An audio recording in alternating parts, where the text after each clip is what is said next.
If you're unsure or confused on how to make a solid shot list for your UGC videos, maybe you're overcomplicating it, maybe you're overthinking it, most likely because that's exactly what I was doing. But once I was finally able to simplify the process for myself, everything became so much easier and I was less stressed trying to make these shot lists for my videos. I have a list of 5 things that you should know and keep in mind when you're starting to create your shot list, and if you're very new to creating one, this will probably save you so much time. One is to keep it simple. Like 5 to 7 shots can sometimes be more than enough to tell a story. Your shot list never needs to be 25 to 40 shots. That's where you're gonna get really overwhelmed and confused and waste all your time going through a crap ton of content that you really didn't even need. I'm telling you, you do not need to do that. If you're able to make a list of really intentional shots that you wanna get to help tell your story, you're gonna know that you got the exact shots you need and you're gonna save yourself so much time. And like I said, 5 to 7 shots can sometimes really be enough to tell a full story. A simple shot list is less stress and cleaner edits. I always say if you're shooting and you have a shot that randomly comes to mind that's not on your list,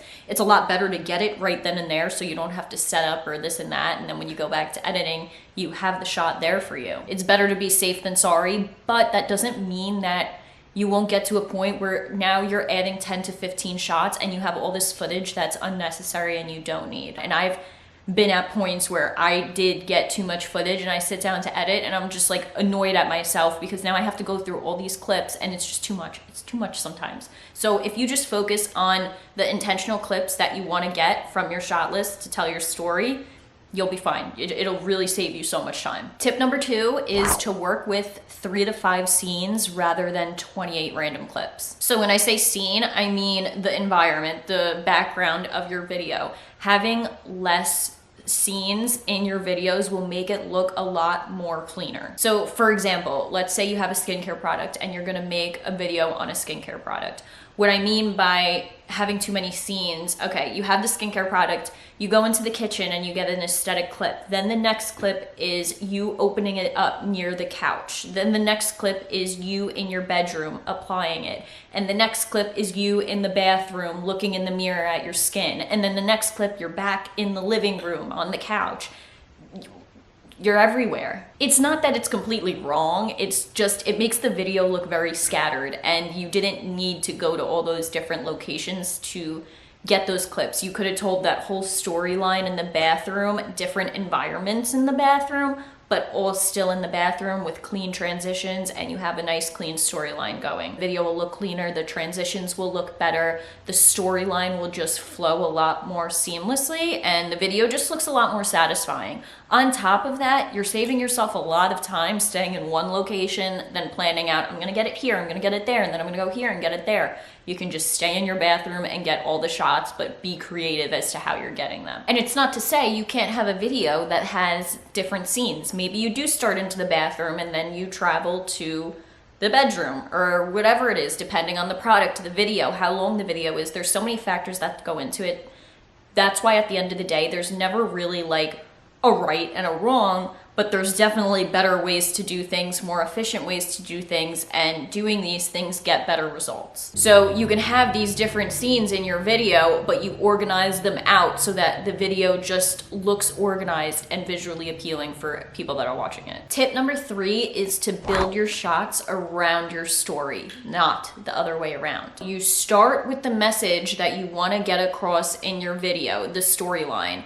Then you choose the shots that are going to help tell that story. You don't want to make a list of all these shots and then write your script or plan out the story or plan out what is trying to go on in the video. You want to have your message down first and then plan the shots for that. Every clip should prove what you're saying, if that makes sense. Let's do another example. We'll stick with the skincare. So you have a moisturizer and the message for the whole video is that this moisturizer makes my skin hydrated and glowy. That's what this video is gonna be about. So the video shots might be you with a close-up showing how dry and cracked your skin is. It's not looking that great. And then you transition into showing the product. And then you start applying the product. Then you have shots of the product applied and showing the glow on your skin that it gives you. Those shots match the message that I want to give from this video. If I did a video of just 10 different zooms of the product, and then a montage of skincare, and then me smiling of me using the product and this and that. That whole lineup that I just said, like, it doesn't really tell much of a story. Yeah, maybe the shots look nice and stuff like that, and you stringing them together looks nice, but you're not sharing anything with me. It's kind of useless. There's a time and a place for really aesthetic shots and this and that, but if you're making UGC for a brand and they give you a product and they want a message to be portrayed about their product, you're not going to want to create them a type of video that says basically nothing. You just have a bunch of aesthetic shots and then a voiceover of you talking about their product. It's not what they're looking for. They want a story to be told. They want that relatability to go to the viewer so that the viewer's like, hey, I could see myself using this. Wow, I could really benefit from this moisturizer.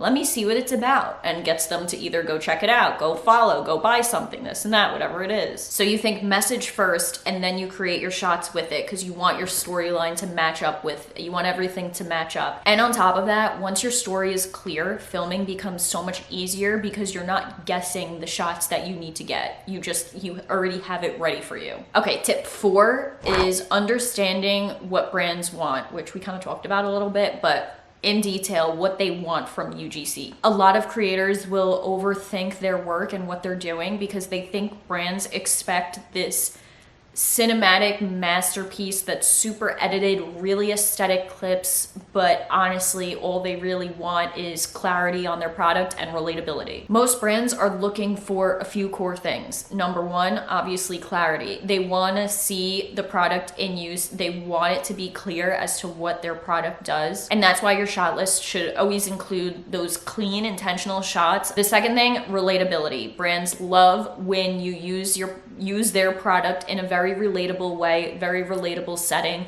They want to use you so that the viewers that are watching can relate to the video and see themselves using it in their own house or kitchen or whatever it is. So with that in mind, think of like simple everyday moments. If you get a product that in some type of everyday use you would use it, get a clip of you using it in your everyday use, not an aesthetic one with a white background. Make it in your bedroom, in your bathroom, in your kitchen. And they also want to see the functionality of the product. That's huge. They want to see the product being used and how you use it, not the product just you smiling with it or it's sitting on the counter next to its box in cute different positions and this and that. No, they want to see the product do the thing that it says it does. And another important one is sharing the benefits over the features. They don't care that the moisturizer has niacinamide in it unless you're showing that your skin was dry before and now it's glowing. They want to see the transformation, the before and after. So if you're ever feeling stuck or overwhelmed with the shot list that you're creating, or you're just like really unsure about it,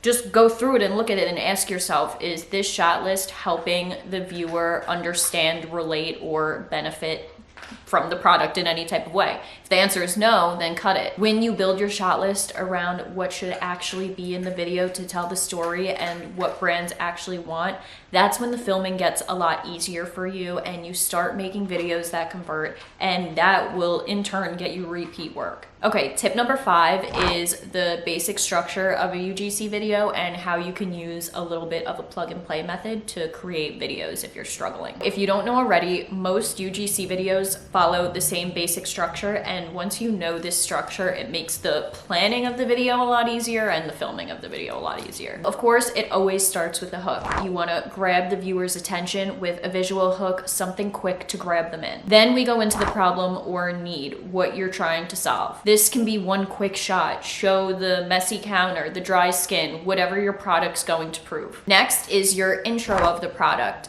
Could be very simple, just introducing the product. Then you get shots of it in use, how it's solving the problem, this and that. This is where you're actually showing the product doing what it says the product does. And this is very important because the brands want that to be clear. You want to show clearly the benefit, what the product is doing. And then finally, you wrap the whole thing up with your closing shot, the result, your clean space, your glowing skin, whatever the transformation is, whatever your product did, the proof, that's your ending shot. So when you're making your shot list, if you're really struggling, use this quick bullet point list here to plug in what you need to for whatever you're working with. Your hook for a cleaning product, a dirty space, then showing the cleaning product. Your hook for skincare, you're showing your dry skin, then the skincare product. You can plug in whatever you need to, and then this will help you create your storyline and your shot list, and